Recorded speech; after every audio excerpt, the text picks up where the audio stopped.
Bonjour encore, chers participants. Dans notre programme, nous avons préféré parler de conflits. En fait, les conflits, c'est un aspect transversal. C'est un aspect que l'on trouve dans tous les domaines de la vie, dans les domaines politiques, économiques, sociaux, économiques et environnementaux, dans les domaines légaux, partout, les conflits apparaissent. Raison pour laquelle, dans notre étude sur la masculinité positive, nous avons préféré parler des conflits. Pourquoi? Si les gens ne comprennent pas les caractéristiques des conflits, ils ont toujours tendance à tomber dans les pièges. Raison pour laquelle, quand on maîtrise c'est quoi les conflits, avec tous les enjeux, quand on maîtrise c'est quoi les conflits, on ne sait plus tomber dans ces pièges. Surtout en rappelant que la finalité de tout ce qu'on fait dans le projet Mpaka Chambaletu, c'est de maintenir la paix dans la région des Grands Lacs. Le conflit, ce n'est pas la guerre, non. La guerre, c'est une conséquence des conflits. Les conflits, ce n'est pas quelque chose de négatif. Non, non. Conflit, c'est juste, permettez-moi de dire juste, c'est juste une divergence des points de vue, divergence des intérêts. Quand il y a une divergence et qu'on est informé qu'une divergence, c'est ça même le conflit, on saura comment se tenir devant cette divergence. La deuxième chose dont je vais parler sur la notion de conflit, c'est la caractéristique des conflits. La caractéristique des conflits. Les conflits ont trois grandes caractéristiques. Je les appelle les 3 N. Le conflit est, premièrement, normal. Deuxièmement, le conflit est naturel. Troisièmement, le conflit est neutre.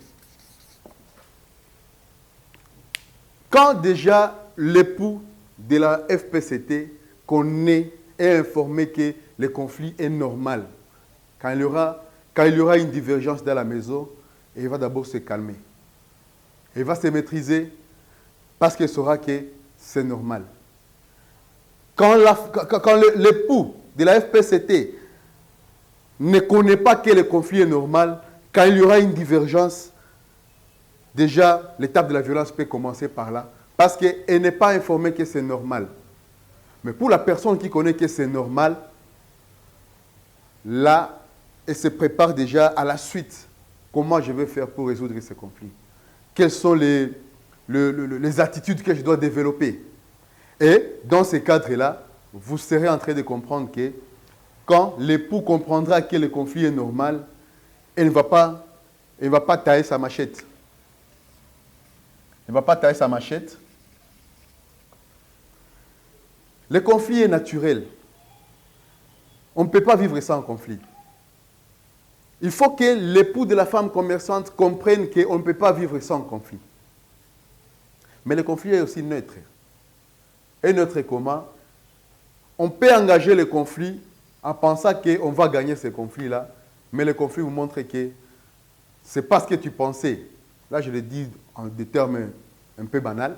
C'est pas ce que tu pensais. Tu engages le conflit, mais c'est l'autre qui gagne. Donc, au départ, le conflit n'appartient à personne.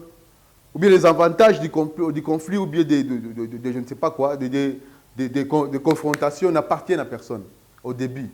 Tu peux penser que, comme j'engage le conflit, c'est à ma faveur, mais plus tard, ça devient à votre défaveur.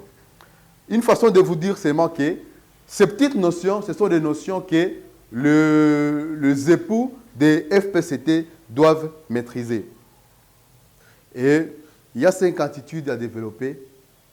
On ne saura pas en parler plus maintenant, mais plus dans les exercices, on va faire beaucoup de débats. Juste, je vais les citer. Il y a la première attitude, c'est l'évitement. L'évitement veut dire pas d'engagement. Je perds, tu perds. Deuxième attitude, c'est le compromis. Le compromis veut dire je perds, tu gagnes. Troisième attitude, c'est la soumission ou l'accommodation. Tu gagnes, je perds. Quatrième attitude, c'est la confrontation. Je gagne, tu perds. Cinquième attitude, c'est la coopération, le gagnant-gagnant, le win-win. Faire à ce que nous puissions tous gagner. Veut dire, je me mets à la place de l'autre. On fait à ce que nous puissions tous nous retrouver selon la situation. Je vous remercie pour votre attention.